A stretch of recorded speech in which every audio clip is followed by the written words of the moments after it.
कामो धीरः अमृत स्वयंभूः रसेन तृप्तो न कुतश्च नो नः तमेव विद्वान् न बिभाय मृत्योरात्मानं धीरम् अजरं युवानम् पुण्डरीकं नवद्वारं त्रिभिर्गुणेभिरावृतम् तस्मिन् तद्यक्षमात्मन्वत्तद्वै ब्रह्मविदो विदुः।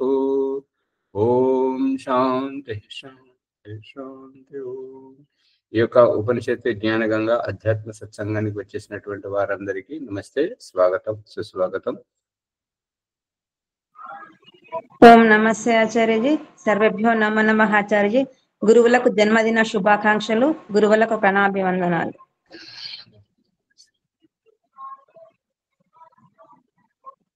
నమస్తే.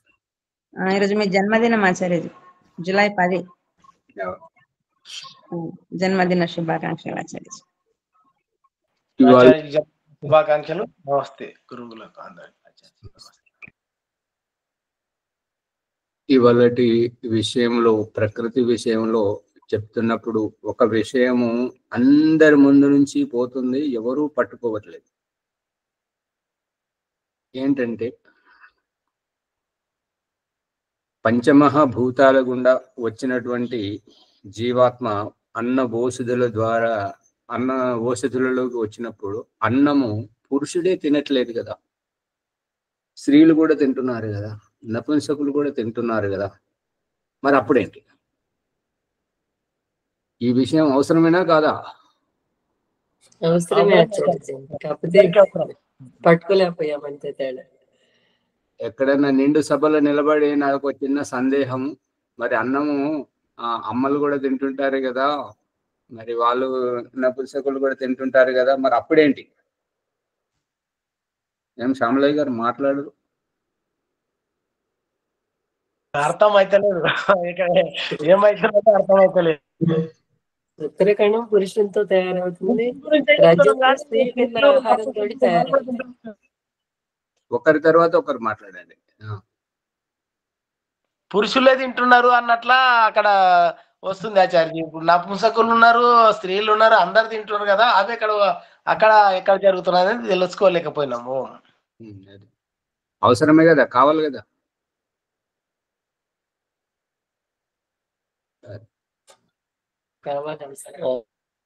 దాని అభిప్రాయం ఏంటంటే భగవంతుడు భోజనం అందరికీ తినిపిస్తున్నాడు కాబట్టి ఔషధం కూడా అందరికీ తినిపిస్తున్నాడు. అన్న ఔషధుల స్త్రీలు, పురుషులు, నపుంసకులు అందరూ వాడుతున్నారు.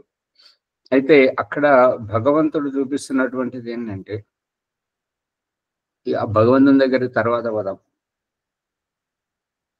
ముందు పురుషులు ఎందుకు గర్భం దాల్చట్లేదు? శ్రీనివాస్ గారు అట్లా చూస్తారండి, చెప్పండి.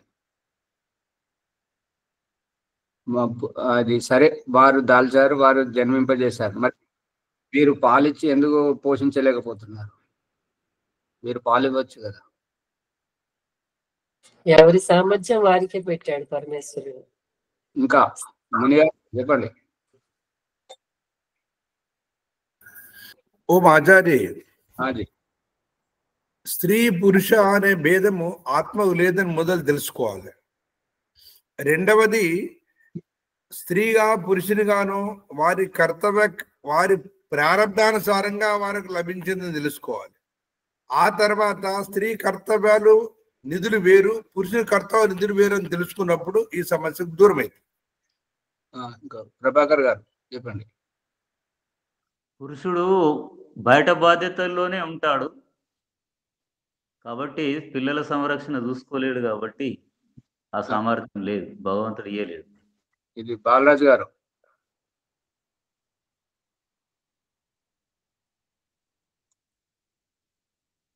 భీమరావు గారు. ఆచార్య నమస్తే ఆచార్య.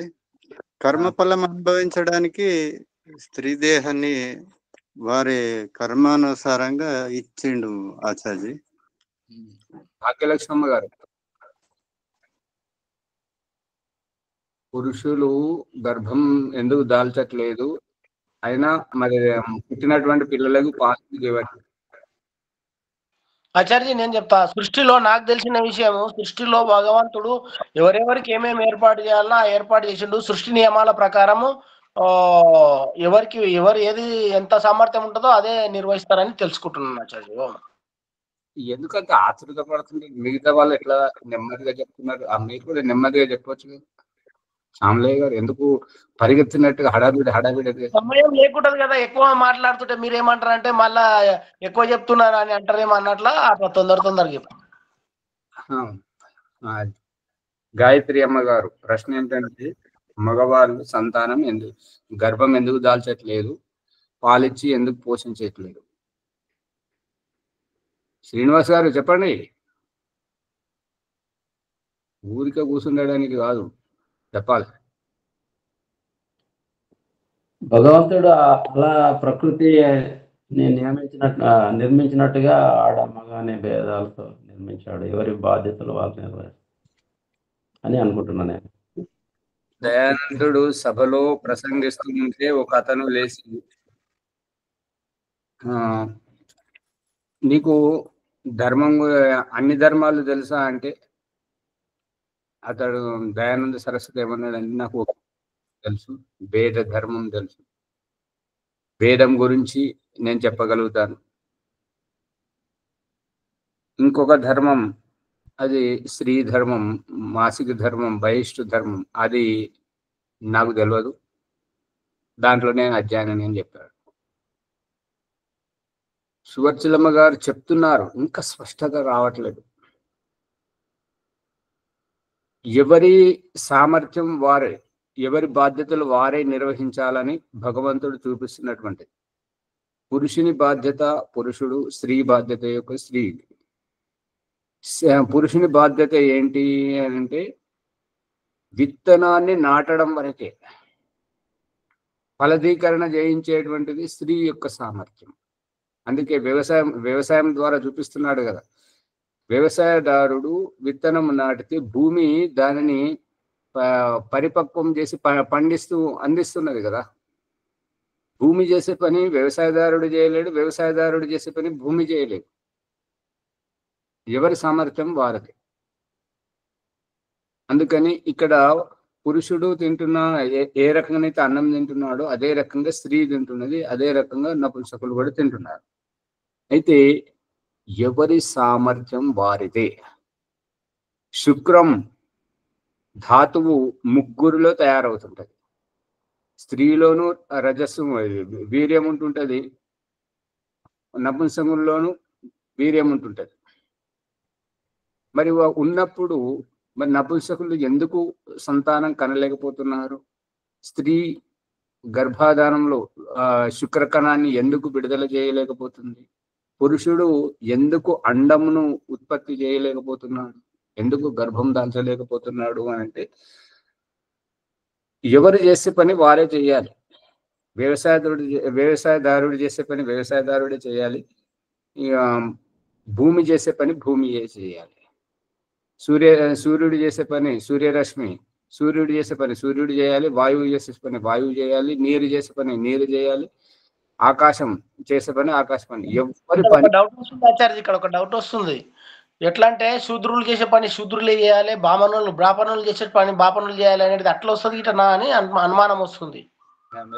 అనుమానం సరైనటువంటిది కాదు. దీంట్లో అర్థం ఉంది. మీరు ప్రశ్నించేది, మీ ప్రశ్న అలా కాదు.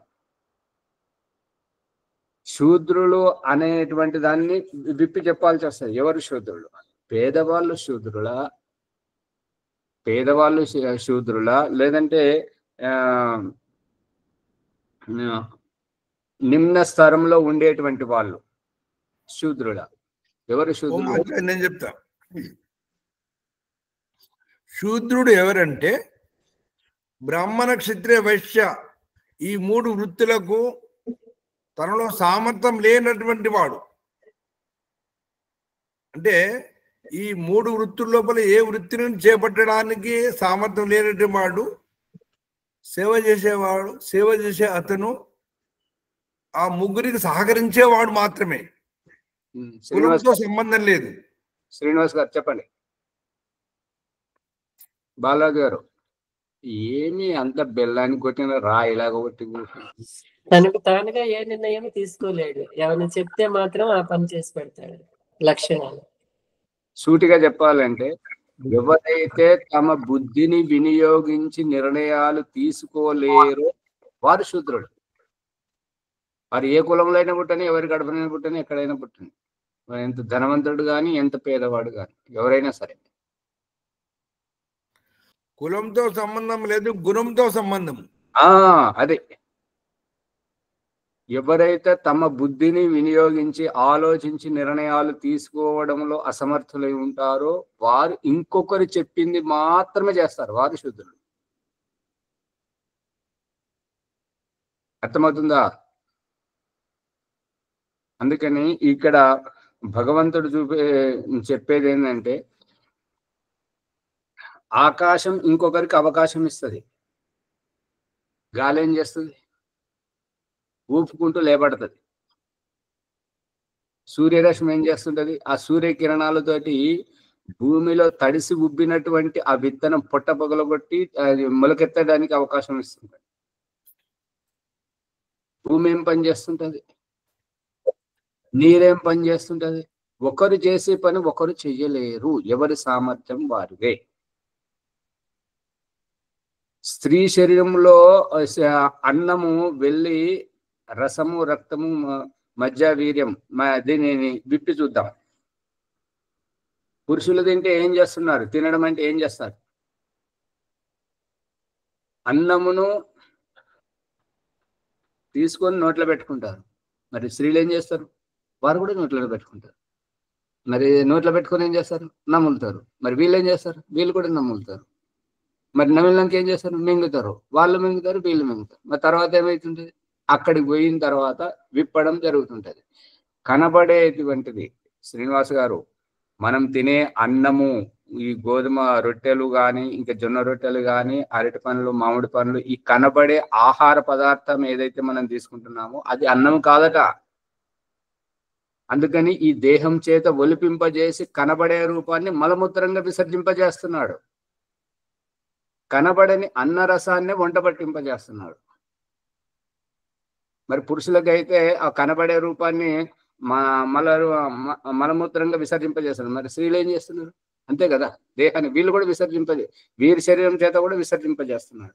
మరి కనబడని అన్నరసాన్ని పురుషుని శరీరంలో వంట పట్టింపజేస్తున్నారు. మరి స్త్రీ శరీరంలో ఏం చేస్తున్నాడు? అక్కడ కూడా వంట పడుతుంది కదా. మరి ఆ రసం వెళ్ళి రక్తంగా మారుతుంది, రక్తం వెళ్ళి మాంసంగా మారుతుంది. మరి స్త్రీలకు తల్లి గర్భం నుంచి ఎదిగేటువంటి పిండానికి శరీరం ఎదగట్లేదా? ఎదుగుతుంది కదా. శిశువుగా పుట్టిన తర్వాత స్త్రీ శరీరం ఎదుగుతుంది, పురుష శరీరం ఎదుగుతుంది. ఎదగడం, ఫలదీకరణ చెందడం, ఆ రకంగా ఎదుగుతున్నప్పుడు పురుషుడు ఎట్లయితే ఎదుగుతున్నాడో స్త్రీ కూడా అట్లాగే ఎదుగుతుంది, నపుంసకుడు కూడా అట్లాగే ఎదుగుతున్నారు. రసము వెళ్ళి రక్తంగా మారుతుంది. రక్తం వెళ్ళినప్పుడే ఈ యొక్క శరీరం గుండెకు రక్తం అందడం వల్లనే శరీరం అవయవాలన్నీ పనిచేస్తుంటాయి. అందు గురించి రసం వెళ్ళి రక్తం, రక్తం వెళ్ళి మాంసం, మాంసం వెళ్ళి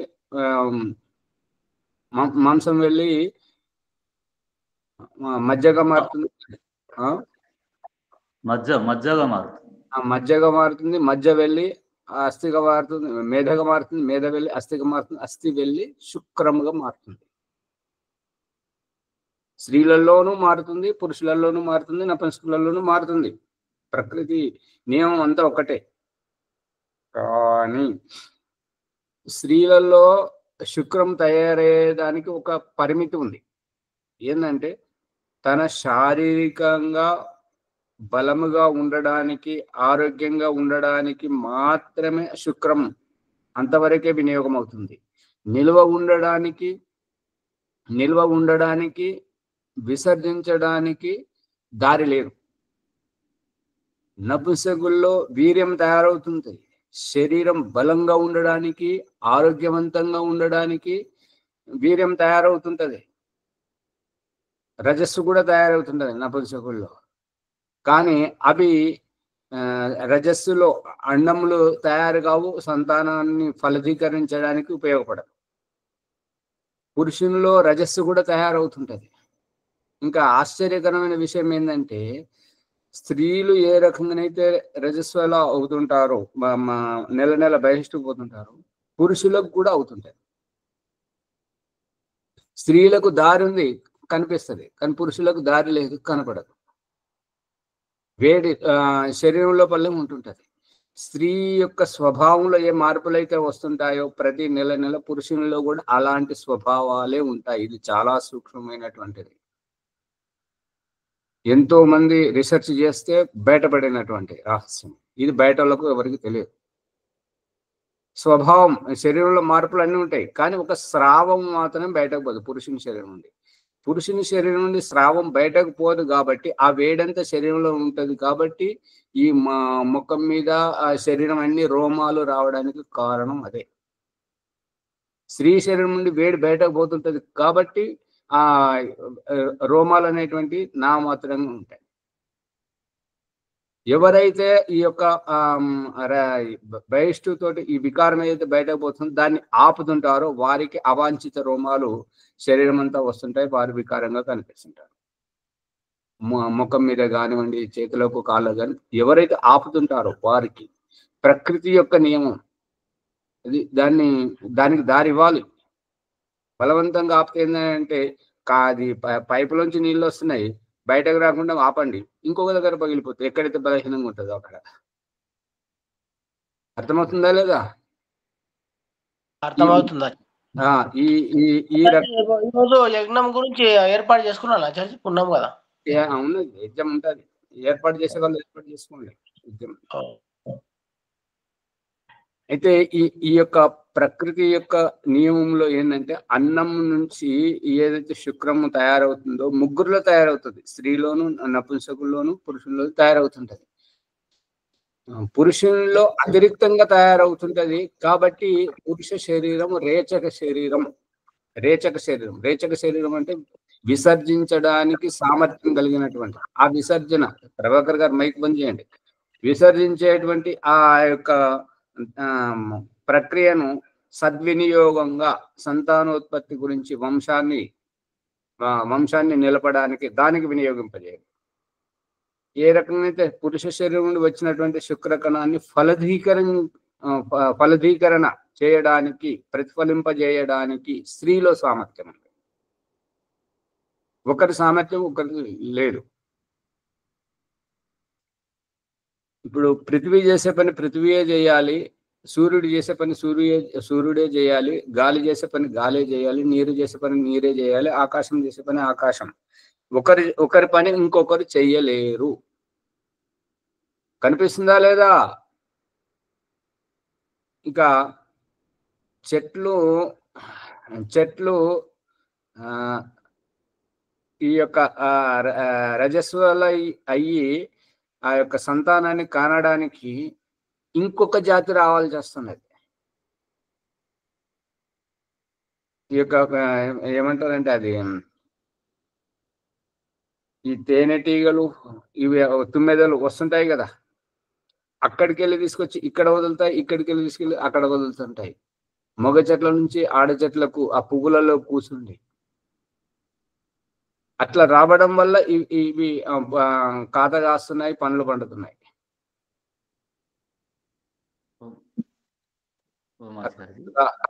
చెప్పండి. పురుషులలో రజస్సు ఉత్పన్నమవుతుంటే దాని ఉపయోగం ఏముంది? అదే దానికి అక్కడికే వస్తుంది. ఈ శుక్రం అయిపోతే మళ్ళీ ఈ పురుషునిలో రజస్సు ఉత్పత్తి అవుతుంటది. ఆ రజస్సు దానికి ప్రతిఫలించడానికి అవకాశం లేదు కాబట్టి ఆ రజస్సు ఎంతవరకు ఉత్పన్నమవుతుంటదంటే ఒక పరిమితమైనటువంటి మాత్రలను ఉత్పన్నమవుతుంటది. దాని యొక్క వినియోగం శారీరక సౌందర్యం వరకే ఉపయోగపడుతుంది. అంతకు మించి గర్భం తాల్చడానికి అక్కడ అవకాశం లేదు. నపుంసకునిలో వీర్యము ఉంటుంటది, ఈ రజస్సు ఉంటుంటది, రెండు ఉత్పత్తి అవుతుంటాయి. రెండు ఎంతవరకు అంటే ఒక పరిమితిలోనే ఉత్పన్నం అవుతుంటాయి, ఆ తర్వాత ఉత్పత్తి కాదు. నపుంసకునిలో ఈ యొక్క రజస్సు అనేటువంటిది శారీరక సౌందర్యము వరకే వినియోగం అవుతుంది. పురుషునిలో అది వీర్యము శారీరక బలిష్టతకు, శరీరం దృఢంగా ఉండడానికి వినియోగం అవుతుంది తప్ప సంతానానికి ఉపయోగపడదు. ఇక సంతానం గురించి ప్రయత్నిస్తుంటే ఈ నపుంసకునిలో ఉండేటువంటిది ఈ యొక్క నపుంసకునిలో శుక్రము అనేటువంటిది చిక్కబడదు. శుక్రం అనేటువంటిది చిక్కబడదు. చిక్కబడేటువంటి చిక్కదనములోనే శుక్రకణాలు ఉంటాయి. అర్థమవుతుందా? వీర్యము చిక్కబడితేనే ఆ చిక్కదనములోనే శుక్రకణాలు ఉంటాయి. తద్వారా ఆ చిక్కబడినటువంటి చిక్కదనమే విసర్జింపజేయడం జరుగుతుంది. ఈ నపుంసకుల్లో ఆ సామర్థ్యం లేదు, చిక్కబడజేయడానికి సామర్థ్యం లేదు. స్త్రీ శరీరంలో ఎవరైతే గొడ్రాలు అంటుంటారు కదా, వారిలో అండము ఉత్పత్తి అండాలు ఉత్పత్తి కావాలి. ఈ స్త్రీ శరీరంలో ఉత్పత్తి అయ్యేటువంటి ఈ అండమే వెళ్ళి పురుష శరీరం నుండి వస్తున్నటువంటి ఆ శుక్రకణాన్ని తీసుకురావాలి ఎదుర్కోలుగా. ఈ లోపల జరిగేటువంటి ఈ రహస్యాన్ని బయట మన పిండ శరీరంలో వివాహం చేసుకోవడానికి వచ్చినటువంటి అబ్బాయిని అమ్మాయి ఎదుర్కోలుగా వచ్చి తీసుకెళ్తుంటది. వివాహం యొక్క ఎదుర్కోలు అవి పట్టుకుంటున్నారా లేదా? ఏదైతే బ్రహ్మాండంలో ఉందో అది పిండంలో ఉంది, ఏదైతే పిండంలో ఉందో అది బ్రహ్మాండంలో ఉంది. అక్కడ అర్థం కాకపోతే ఇక్కడ చూడాలి, ఇక్కడ అర్థం కాకపోతే అక్కడ చూడాలి.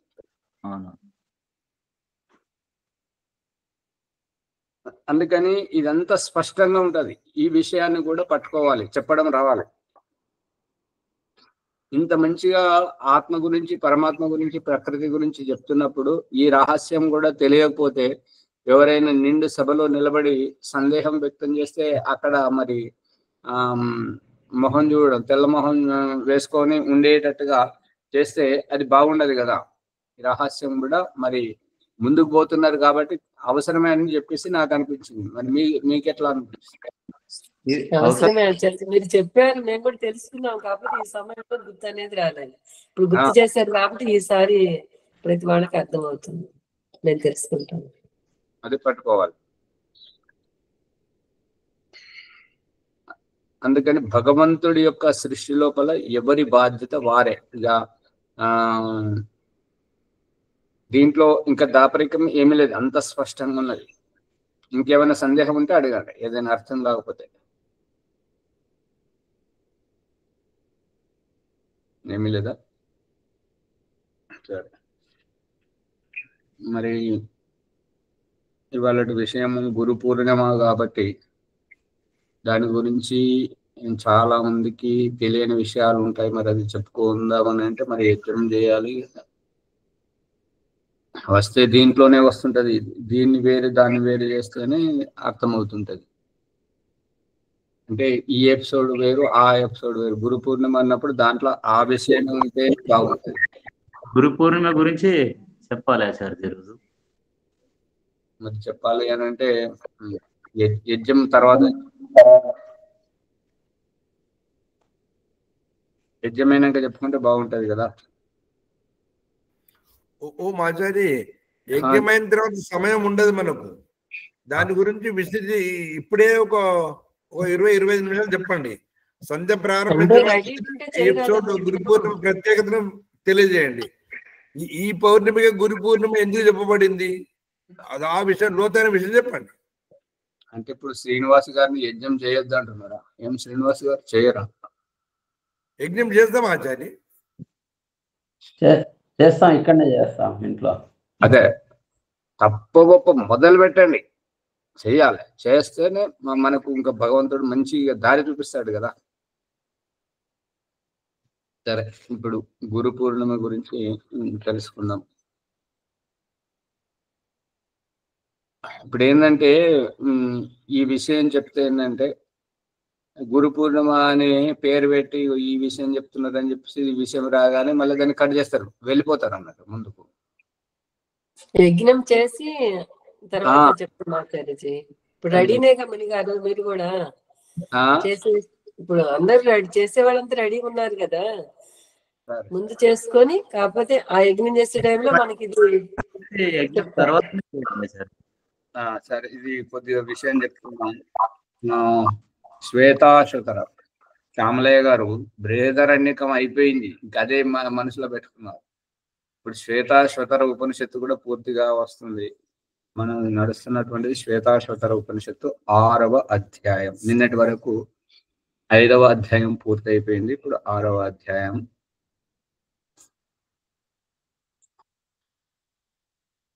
ఈ విషయం లోపల ఋషి చెప్తున్నటువంటిది ఏంటంటే, సృష్టి యొక్క సంచాలనం, కర్మ యొక్క సంచాలనం, భావం అంటే ఏమిటి, ఏ రకంగా నడుస్తున్నది అనేటువంటి విషయంలో చెప్తున్నారు.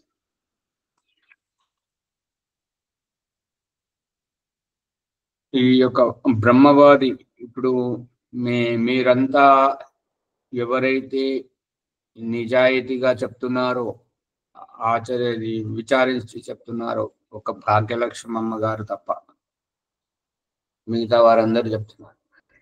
భాగ్యలక్ష్మమ్మ గారు ఎందుకు చెప్పలేకపోతున్నారు అంటే, ఈ చెప్పే వాళ్ళంతా బ్రహ్మవాదులు అనబడతారు, బ్రహ్మజ్ఞానులు అనబడుతుంటారు, ఋషులు మునులు అనబడుతుంటారు, ఋషికలు అనబడుతుంటారు.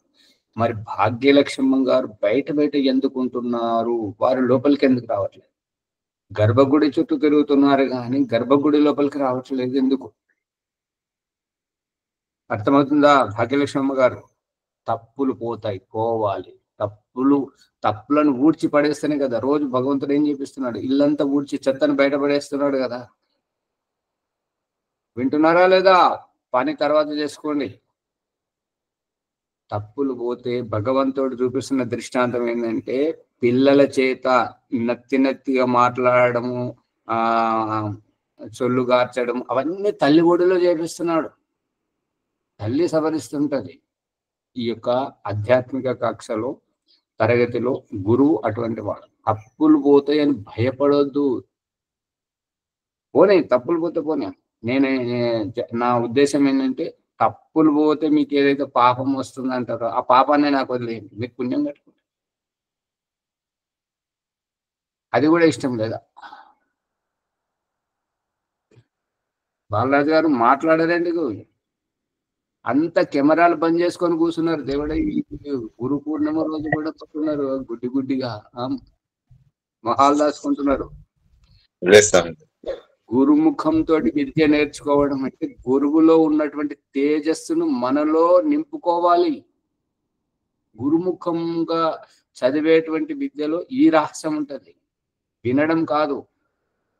ఒక గర్భంలో ఉన్నటువంటి శిశువు తల్లి భావాలను ఏ రకంగానైతే నింపుకొని వస్తుంటాడో, మనము ఈ యొక్క రికార్డింగ్ లో ఒకరి మాటలు ఇంకొకరు ఎట్లయితే నింపుకుంటారో, గురువులో ఉండేటువంటి తేజస్సును కూడా మనం ధారణ చేయాలి.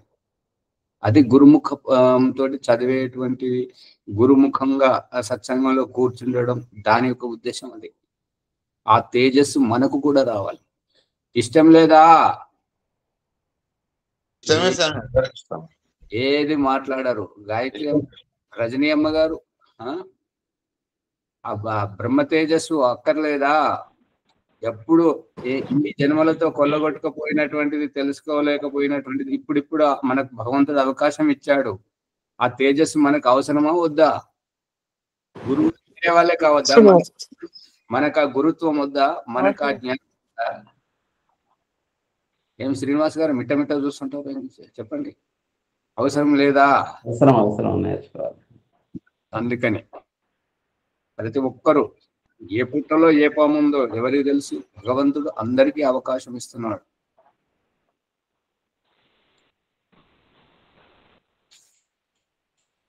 భాగ్యలక్ష్మమ్మ గారు తప్ప అని అంటే భాగ్యలక్ష్మమ్మ గారు బాధపడద్దు. మీరు కూడా రావాలి, మీరు కూడా చెప్పాలి, మీకు కూడా కలగాలి, అందరికీ కావాలి అవకాశం అట్లానే. అంతేగాని మిమ్మల్ని తక్కువ చేసి అనేది అట్లా భావించాలి. అమ్మ గాయత్రమ్మ గారు మైక్ పనిచేయండి. శ్వేతాశ్వతర ఉపనిషత్తులో ఈ యొక్క మొదటి అధ్యాయంలో బ్రహ్మవాదులు బ్రహ్మ గురించి, బ్రహ్మతత్వం గురించి ఎవరైతే తెలుసుకుంటున్నారో వారు చర్చ చేసినటువంటి దాంట్లో ఈ యొక్క సృష్టి యొక్క కారణం గురించి చెప్పుకుంటున్నారు. ఇప్పుడు ఆ సృష్టి రహస్యమే ఈ యొక్క 6వ అధ్యాయంలో చర్చ జరుగుతుంది. కాబట్టి ఈ యొక్క 6వ అధ్యాయంలో సృష్టి అంటే ఏంటి, ఎలా ఏర్పడింది, దీంట్లోకి జీవాత్మలు ఎలా వచ్చారు, ఏం చేస్తున్నారు, మళ్ళీ ఎక్కడికి పోతున్నారు అనేటువంటి దాంట్లో చెప్తున్నారు అన్నమాట.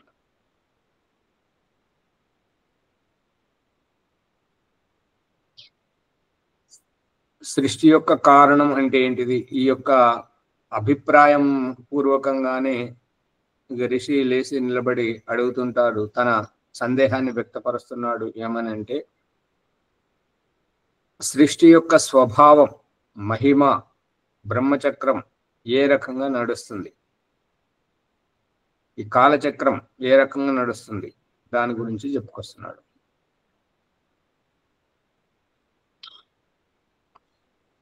స్వభావం ఏకే కవయో వదంతి కాలం తథా అన్యే పరిముహ్యమానాః దేవస్యైష మహిమా తు లోకే ఏనేదం భ్రామ్యతే బ్రహ్మచక్రం. బ్రహ్మచక్రం గురించి చెప్తున్నాడు. బ్రహ్మచక్రం ఏంటంటే స్వభావము అనేటువంటిది. ఇప్పుడు మనకు ఈ స్వభావం ఎక్కడికెళ్ళి వస్తుంది, ఈ క్రూర స్వభావం కానీ, ఈ పిసినారి స్వభావమే కానీ, లేదంటే అంత దోచుకునే స్వభావమే కానీ, లోభత్వమే కానీ, ఇటువంటి అన్ని కుట్రలు కుతంత్రాలు చేసేటువంటి స్వభావం. ఈ స్వభావము అనేటువంటిది మహత్తత్వం మహిమాన్వితం. మహత్తత్వము అనేటువంటిది ప్రకృతి నుండి వస్తుంటది.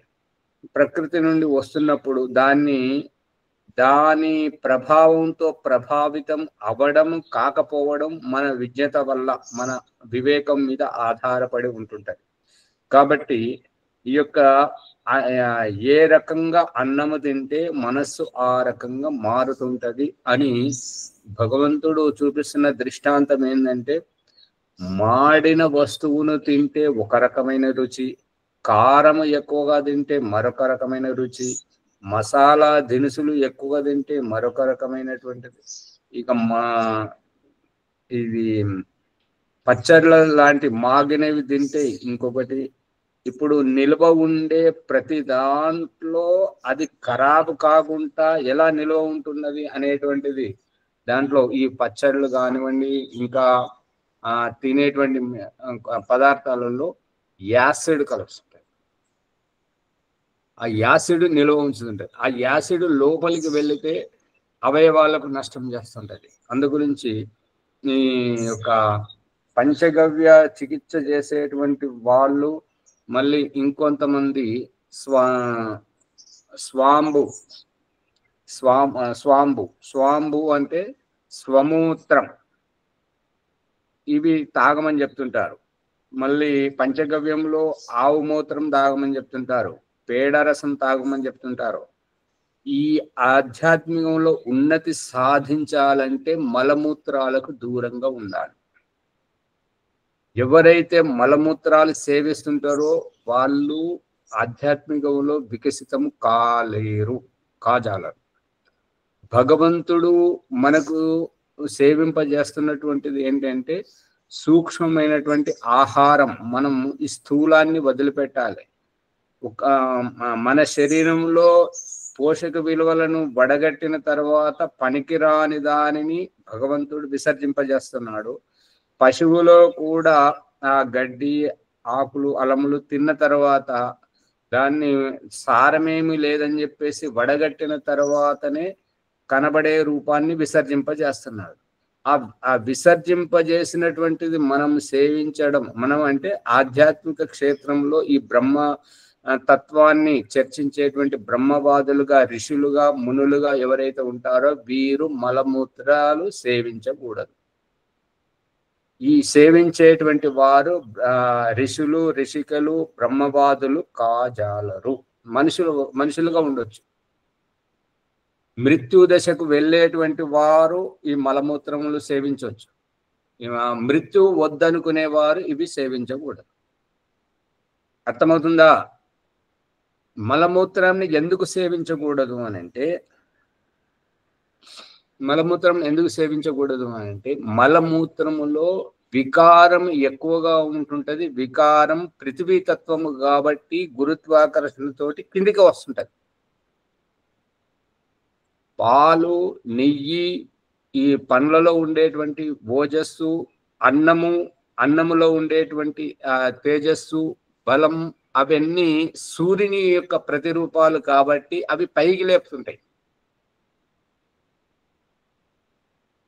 పట్టుకుంటున్నారా లేదా? అర్థమవుతుంది ఆచార్య గారు. అందు గురించి ఈ మలమూత్ర సేవన, ఈ తరగతికి వచ్చేవారు మలమూత్ర సేవన చేయొద్దు. చేసే వాళ్ళైతే రాకండి. దీని రహస్యం చాలా ఉంది. ఇప్పుడు మనం విషయ పరిజ్ఞానం వినపడట్లేదు ఆచార్యజీ. ఏమంటారు?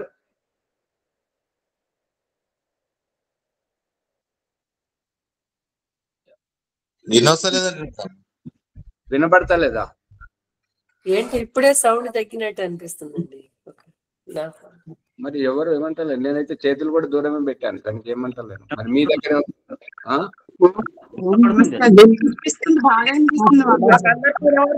వినబడుతుంది ఆచార్య, మాకు వినబడుతుంది. ఆచార్య వినిపిస్తుంది, కాకపోతే మలమూత్రములు అంటే మరి అర్థం కాదు. ఒక్కసారి విప్లవంగా చెప్పండి ఆచార్య.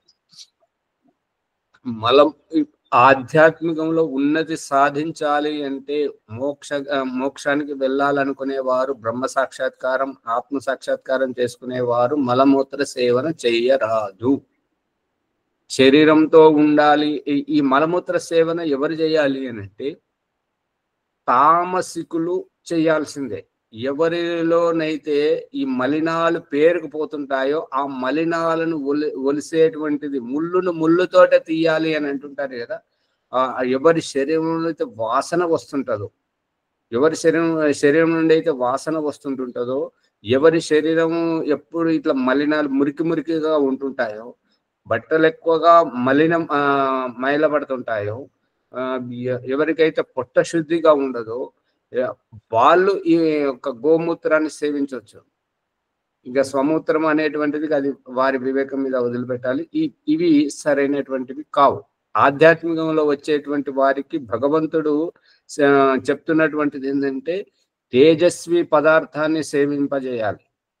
తేజస్విత ఆహార పదార్థాల్లో పాలు, పండ్లు, ఈ యొక్క నెయ్యి, పాల పదార్థాలు, మరియు ఈ యొక్క ఏ ఋతువులో వచ్చేటువంటి పండ్లు ఆ ఋతువులో సేవించాలి. ఋతువు అనుకూలంగా ఉండాలి, ప్రకృతికి సహజంగా ఉండాలి. ఆచార్య ఇప్పుడు గోమూత్రము మలమూత్రం కిందకి వస్తుంది ఆచార్య.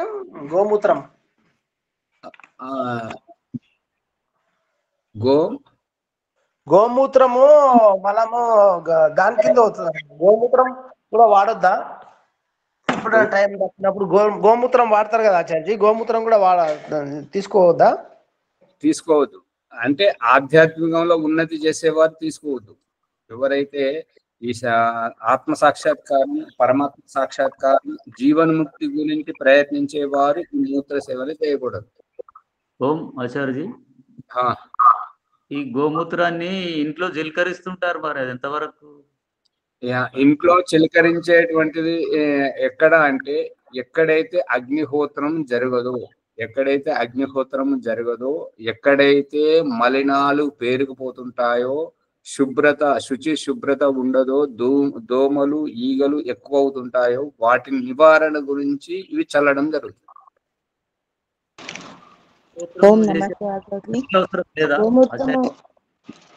ఒకరి తర్వాత అగ్నిహోత్రము అది ఒక ఈ పవిత్రతగా వాతావరణాన్ని శుద్ధి చేస్తుంటుంటది కాబట్టి అగ్నిహోత్రం జరిగే చోట ఈగలు దోమలు శృతి నుంచి రావు, వస్తాయి వెళ్ళిపోతాయి, అంతేగాని రానే రావు అనేది.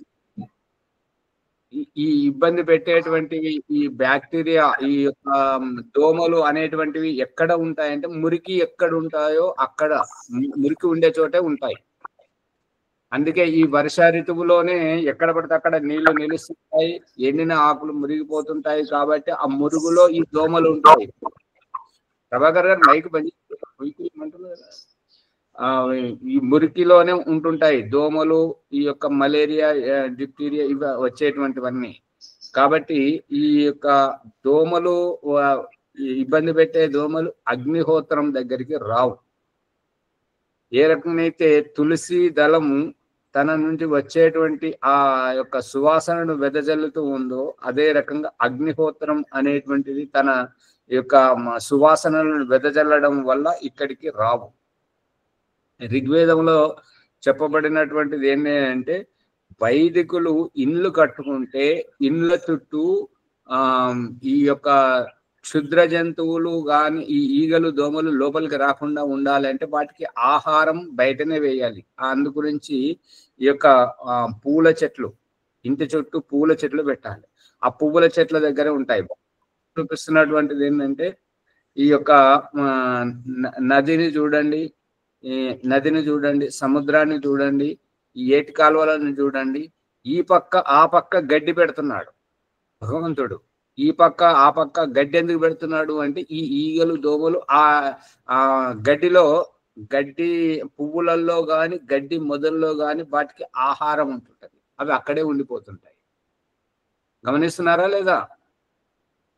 ఈ పూల చెట్లు ఈ పూల చెట్లు పెట్టడం దాని గురించి, ఈ పచ్చి గడ్డి పెట్టడం దాని గురించి, ఇంటి చుట్టూ అది ఒక కాల్వలాగా ఒక అది కుండీలాగా చేసుకొని పెట్టుకోవాలి. అవి అక్కడే ఉండిపోతాయి, లోపలికి రావు. లోపల మనం అగ్నిహోత్రం ఇట్లా చేస్తూ పోతుంటే ఎప్పటికప్పుడు శుభ్రం చేసుకుంటూ ఉంటే లోపలికి రావు. గాయత్రి అమ్మ గారు ఏదో చెప్పబోతున్నారు, చెప్పండి. గోమూత్రం వల్ల మళ్ళీ మలనం వల్ల ఆ వాసన పీల్చుకోవడం వల్ల కూడా మనకు ఆరోగ్యం కూడా ఉంటది కదా ఆచార్య. వాసన వల్ల నాకు ఒక రోజు నేను గోశాల వెళ్ళాను, చాలా తలనొప్పి వల్ల ఒక ఇరిటేషన్ వచ్చేసింది.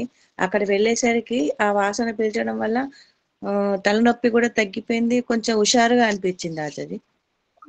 చాలా మంచిది. ఇప్పుడు ఇంకా మీరు మీ వరకే మీరు చూసుకున్నారు. ఇంకా పక్షపాతం వచ్చినటువంటి వాళ్ళు, కాళ్ళు చేతులు పడిపోయినటువంటి వారు గోశాలలకు వెళ్ళి గోవు శరీరం మీద ఇట్లా చెయ్యి ఇట్లా నిమిరినట్టయితే దాని నుండి వచ్చేటువంటి వాసన ఈ పక్షపాతాన్ని నయం చేస్తుంది.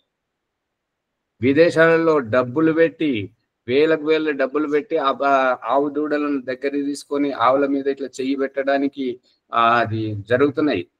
గమనిస్తున్నారా? టీవీలలో పేపర్లలో వస్తున్నాయి కదా.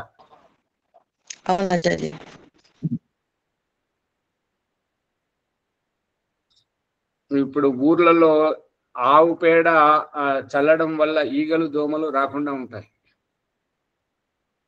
వాళ్ళు శుద్ధి కోసం చేస్తుంటారు కదా. ఇప్పుడు వేస్తుంటారు కదా. అదే ఈ అద్దాల మేడలో పేడ అలుపుతామంటే అది కుదరదు. దానికి వాళ్ళు ఫినాయిల్ దాన్ని వేసుకుని తుడుచుకుంటే పోతుంటారు. మాతాజీ, గోమూత్రం ఎవరంటే వాళ్ళు తీసుకోవద్దా? ఏమంటారు? గోమూత్రము ఎవరంటే వాళ్ళు మనం తీసుకోవద్దా? ఎవరంటే వారని కాదు, ఎవరి శరీరంలో నుంచి అయితే వాసన వస్తుంటుందో దగ్గరికి పోతేనే ఒక రకమైన వాసన వస్తుంటది. గమనించారా లేదా? శరీరం అంతా శరీరంలో చెమట వాసనలే వస్తుంది. అటువంటి వాళ్ళు తీసుకోవాలి.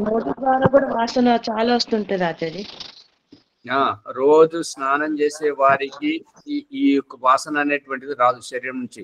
పొట్ట శుద్ధి ఉండాలి. దయానంద సరస్వతి సత్యార్థ ప్రకాశంలో చెప్తున్నటువంటిది ఏంటంటే మలములో వాసన వచ్చే వరకు అది విసర్జింపజేయాల్సిందే, దాన్ని ఆపకూడదు. దాన్ని ఆపితే రోగాలు వస్తాయి. ఇక వాసన లేనటువంటిది తిన్నది తిన్నట్టుగా బయటకు పోతుంటే అది ఎవరికి పోతుంటది అని అంటే ఎవరికైతే పుట్టు జారుతుంటదో, బొడ్డు జరిగిపోతుంటదో అటువంటి వారికి తిన్నది తిన్నట్టుగానే అక్కలు చెక్కలు ముక్కలుగా ఎట్లయితే నములుతుంటామో అది అట్లకి వెళ్ళిపోతూ ఉంటే కడుపు నొప్పి వస్తుంటది. వారి కుట్టు జారిన వారికి బొడ్డు జరిగిపోయి ఉంటది. అటువంటి వారికి తినంగానే వెళ్ళిపోవడం, వారికి తిన్నది వంట పట్టదు కాబట్టి రక్తం కూడా పుట్టదు కాబట్టి బలహీనంగా ఉంటారు. అర్థమవుతుందా? సమయం అయిపోయింది కాబట్టి ఇప్పుడు మళ్ళీ మనం గురు పూర్ణిమ సందర్భంగా అగ్నిహోత్రం చేయాలి. గురు పూర్ణిమ గురించి విషయాలు తెలుసుకోవాలి కాబట్టి మరి ఎవరు శ్యామలయ్య గారు ముందుకు తీసుకెళ్తారా, ఇంకొకరు ప్రభాకర్ గారు ముందుకు నడిపించండి. వారు శ్రీనివాస్ గారికి దానికి స్క్రిప్ట్ పంపించండి. మన సంధ్యాయోగ బ్రహ్మ సాక్షాత్కారం స్క్రిప్ట్ పంపించండి. వారు ప్రింట్ అవుట్ తీసుకుంటారు. వారు కూడా అందరితో పాటు కలిసి ఉంటారు. ఏమంటారు శ్రీనివాస్ గారు? వారికి కూడా కావాలి కదా. మరి వారు ముందు రమ్మంటే వస్తలేదు, ఇప్పుడు తర్వాత దానికి వస్తున్నారు. నేను కూడా పార్టిసిపేట్ చేస్తాను. ముందు నుంచి వస్తారా? 4:30 వస్తే మీకు రహస్యాలు తెలుస్తాయి, ప్రాణ రహస్యాలు మరియు ఆత్మ పరమాత్మ గురించి చర్చ చేస్తున్నారు కదా, ఆ విషయాలన్నీ తెలుస్తాయి. మంచిది సరే, ప్రభాకర్ గారు తీసుకెళ్ళండి.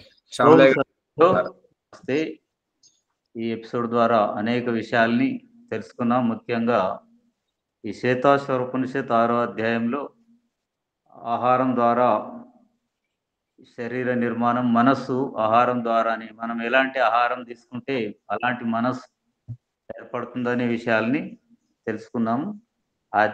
ఆధ్యాత్మికంలో పరిశుభ్రత, శుభ్రతకు అత్యధిక ముఖ్యమైన స్థానం. మలమూత్రాలకు దూరంగా ఉండాలని, సేవించకూడదనే అతి ముఖ్యమైన విషయాలు ఎన్నో చర్చించాం.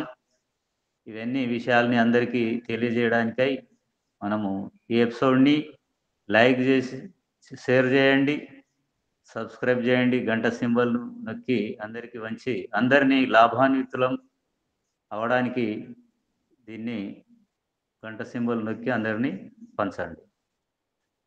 ఈరోజు గురు పూర్ణిమ సందర్భంగా యజ్ఞ కార్యక్రమం ఉంటుంది ఇక్కడనే ఆన్లైన్లో. కాబట్టి యజ్ఞాన్ని ప్రారంభం గావించే సమయం వస్తుంది. సంధ్య చేయాలి కదండి ముందు. ఎవరన్నారు సంధ్య? ఎవరున్నారు ఈరోజు?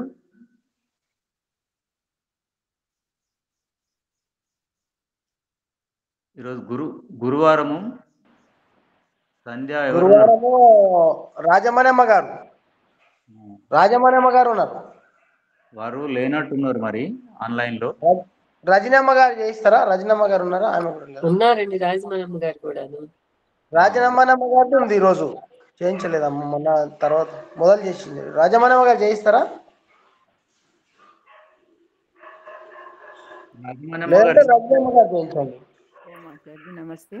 మొన్న చేయించిన కదా నేను, ఇవాళ వీలు కాదు నాకు.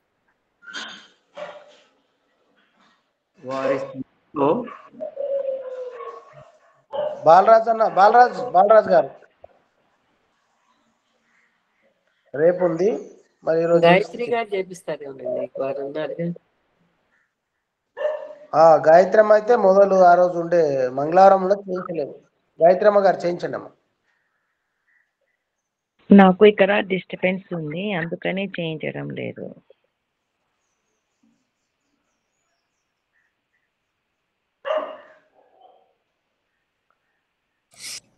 నేను చేయించనండి. ఎవరు చేయించకపోతే నేను చేయిస్తా. మరి నేను చేయించాలా? చేయించండి శ్యామలయ్య గారు. శ్యామలయ్య గారు మీరు యజ్ఞం గురించి సిద్ధం చేసుకోండి. వారి యజ్ఞం చేస్తలేరు కదా అమ్మగారు. చేయండి అమ్మా, చేయించండి అమ్మగారు, చేయించండి అమ్మ. సులోచన అమ్మగారు. సంధ్యాయోగ బ్రహ్మ సాక్షాత్కారం. ఓం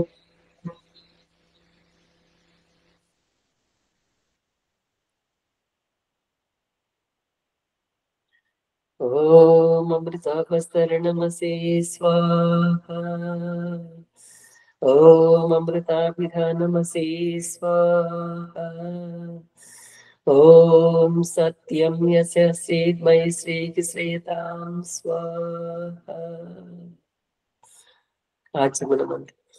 ఓం సెన్నో దేవీరభిష్టయా ఆపో భవంతు పీతయే సంయోరభిస్రవంతు నః. అంగస్పర్శ మంత్ర. ఓం వాక్కు వాక్కు, ఓం ప్రాణః ప్రాణః, ఓం చక్షు చక్షుః, ఓం శ్రోత్రం శ్రోత్రం, ఓం నాభిః, ఓం హృదయం, ఓం కంఠః, ఓం శిరః, ఓం బాహుభ్యాం యశోబలం, ఓం కరతల కరపృష్ఠే. మార్చన మంత్రం. ఓం భూః పునాతు శిరసి, ఓం భువః పునాతు నేత్రయోః, ఓం స్వః పునాతు కంఠే, ఓం మః పునాతు హృదయే, ఓం జనః పునాతు నాభ్యాం, ఓం తపః పునాతు పాదయోః, ఓం సత్యం పునాతు పునః శిరసి, ఓం ఖం బ్రహ్మ పునాతు సర్వత్ర. ప్రాణాయామ మంత్రాలు. ఓం భూః, ఓం భువః, ఓం స్వః, ఓం మహః, ఓం జనః, ఓం తపః, ఓం సత్యం. అఘమర్షణ మంత్రాలు. ఓం ऋतं च सत्यं च भीता तपसो च जायत ततो रात्र जायत ततः समुद्रोर्नभः समुद्रादर्णवदति संवत्सरो अजायत अहोरात्राणि विदधद्विश्वस्य मिषतो वसि. ఓం సూర్య చంద్రమసౌ ధాతా యదా పూర్వమకల్పయత్ దివం చ పృథివీం చ అంతరిక్షమదో స్వహా. ఓం సెన్నో దేవీరభిష్టయా ఆపో భవంతు పీతయే సంయోరభిస్రవంతు నః. అథ మనసా పరిక్రమణ. ఓం ప్రాచీదిగగ్నిరధిపతిరసితో రక్షితాదిత్యా ఇషవః తేభ్యో నమో అధిపతిభ్యో నమో రక్షత్రిభ్యో నమో ఇషేభ్యో నమ యేభ్యో అస్తు. యోస్మాన్ ద్వేష్టియం వయం ద్విశ్వస్తంభో జంభే దద్మః. దక్షిణాది ఇంద్రోధిపతి స్థిరస్థిరాజే రక్షితా పితర ఇషవః తేభ్యో నమో అధిపతిభ్యో నమో రక్షత్రిభ్యో నమో ఇషేభ్యో నమ యేభ్యో అస్తు. యోస్మాన్ ద్వేష్టియం వయం ద్విశ్వస్తంభో జంభే దద్మః. ప్రదీచి దిక్కు వరుణోధిపతి పృథాకు రక్షితా నమిషవః తేభ్యో నమో అధిపతిభ్యో నమో రక్షత్రిభ్యో నమో ఇషేభ్యో నమ యేభ్యో అస్తు. యోస్మాన్ ద్వేష్టియం వయం ద్విశ్వస్తంభో జంభే దద్మః. ఊర్ధ్వా దిక్కు బృహస్పతిరధిపతి శ్రిత్రో రక్షితా వర్షమిషవః తేభ్యో నమో అధిపతిభ్యో నమో రక్షత్రిభ్యో నమో ఇషేభ్యో నమ యేభ్యో అస్తు. యోస్మాన్ ద్వేష్టియం వయం ద్విశ్వస్తంభో జంభే దద్మః. ధ్రువా దిక్కు విష్ణురధిపతి कल्माषग्रीवो रक्षिता वीरुदयिषवः तेभ्यो नमो अधिपतिभ्यो नमो रक्षत्रिभ्यो नमः इषेभ्यो नमः येभ्यो अस्तु योऽस्मान् द्वेष्टियं वयं द्विश्वस्तम्भो जम्भे दद्मः ऊर्ध्वादिक्तु बृहस्पतिरधिपतिः श्रित्रो रक्षिता वर्षमिषवः तेभ्यो नमो अधिपतिभ्यो नमो रक्षत्रिभ्यो नमः इषेभ्यो नमः येभ्यो अस्तु योऽस्मान् द्वेष्टियं वयं द्विश्वस्तम्भो जन्मे दद्मः उपस्थान मंत्र जात वेदसे सुनवाम सोममरातीयतो निदहाति वेदः सनः पर्षदति दुर्गाणि विश्वानावेव सिन्धुं दुरितात्यग्निः चित्रं देवानामुदगादनेकं चक्षुर्मित्रस्य वरुणस्य अग्नेः अप्राच्यावा पृथिवी अंतरिक्षं सूर्य आत्मा जगतस्तस्पृशश्च उदुत्यं जातवेदसं देवं वहन्ति केतवः दृशे विश्वाय सूर्यम् उद्वयं तमसः स्परिस्वाहा पश्यन्त उत्तरं देवं देवत्रा सूर्यमगन्मज्योतिरुत्तमम् ॐ तच्चक्षुर्देवहितं पुरस्तात् शुक्रमुच्चरत् पश्येम शरदस्यतं जीवेम शरदस्यतं शृणुयाम शरदस्यतं प्रब्रवाम शरदस्यतं अधीनाः स्याम शरदस्यतं भूयस्य शरदस्यता ॐ सिंनो देवी रविष्टया आपो भवन्तु पीतये संयोरविस्रवन्तु नः ॐ भूर्भुवस्वः तत्सवितुर्वरेण्यं भर्गो देवस्य धीमहि धियो यो नः प्रचोदयात् హే జగదీశ్వర దయానిదే నీ అనంత కృప వలన మేము చేస్తున్న జప ఉపాసనాది కర్మముల మూలమున ధర్మ అర్థ కామ మోక్షం నుండి చతుర్విధ పురుషార్థముల సిద్ధిని ఈ జన్మ యందే సంప్రాప్తించుకుందుము గాక. ఓం నమ శంభవాయ చ మయోభవాయ చ నమ శంకరాయ చ మయస్కరాయ చ నమ శివాయ చ శివతరాయ చ. ఓం శన్నో దేవీ రవిష్టయ आपो भवन्तु पीतये संयोरविस्रवन्तु नः. ओम शांति शांति शांति. ధన్యవాదాలు. ధన్యవాదాలు స్వర్చలమ్మ గారికి. తర్వాత కార్యక్రమం మునిగారు ఉన్నారు. ఓం అజయ్ సంకల్ప నమస్తే. ఓం ఆచార్య. ఓం అమ్మ. అది మీ అకౌంట్ నంబరు పంపరా ఆచార్య? మీకు డబ్బులు వేసి వస్తలేవు. సరే సరే నేను తర్వాత మాట్లాడతాను. ముందు యజ్ఞం గాను.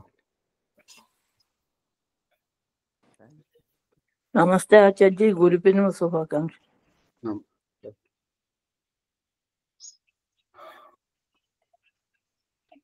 मुनि जी यज्ञ को चलाते आरंभ